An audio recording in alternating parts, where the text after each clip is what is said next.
코로나19로 학업에 차질을 빚은 고3 학생들을 위해 일부 대학은 대입 전형을 유연하게 운영하는 등 나름의 구제책 마련에 나섰습니다.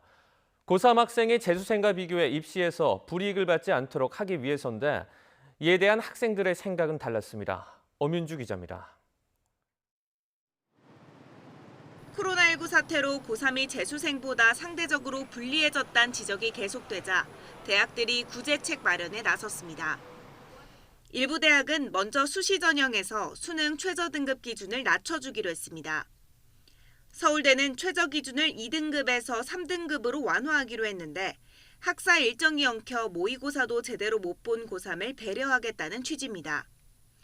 봉사와 수상 등 대외 활동 실적을 쌓기 어려운 상황을 고려해 비교과 활동을 반영하지 않거나 만점 처리하겠다는 대학도 여러 곳입니다. 그러나 정작 고3들은 반기는 분위기가 아닙니다. 1, 2학년 때부터 착실하게 비교과 영역을 준비한 학생들에겐 역차별이 될 수 있다는 겁니다. 1, 2학년 때부터 비교과도 많이 준비하고 지금도 학교에서 자체적으로 여는 시험 같은 거, 교과 우수 항목 같은 걸 하려고 하는데 그런 부분에서 축소된다는 게 조금은 아쉽고. 모든 학교가 동일한 기준을 적용하는 게 아니라는 점도 혼란스럽습니다.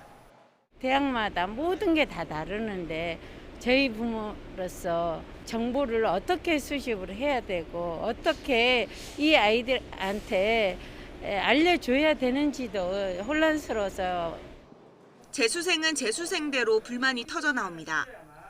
현역들이 준비가 덜 된다고 할 수도 있겠지만 또 만약에 대학 입시를 준비하는 사람이라면은 그런 기준 완화가 없더라도 대학을 갈 수 있을 정도로 공부를 하는 게 맞다고 생각하고요. 좀 과하게 완화한 게 아닌가라는 생각도 하고 있습니다. 따라서 입시 전문가들은 대학에만 맡길 게 아니라 교육 당국에서 통일된 지침을 마련할 필요가 있다고 지적합니다. 각 대학들에서 산발적으로 발표가 되기 시작하고 있는 거죠. 이런 부분들을 좀 일괄적으로 모아서 좀 참고 단일화된 어떤 발표 방식이 좀 필요할 것 같고, 그리고 대학들이 변경을 할지 말지에 대해서도 빠른 어떤 그 결정을 내려주는 것이. 사상 초유의 코로나19 사태 속에 치러지게 되는 올해 입시. 최대한 피해를 보는 수험생을 최소화할 수 있도록 정부와 대학, 관련 전문가 등 교육계 모두가 머리를 맞댄 논의가 시급한 시점입니다. YTN 엄윤수입니다.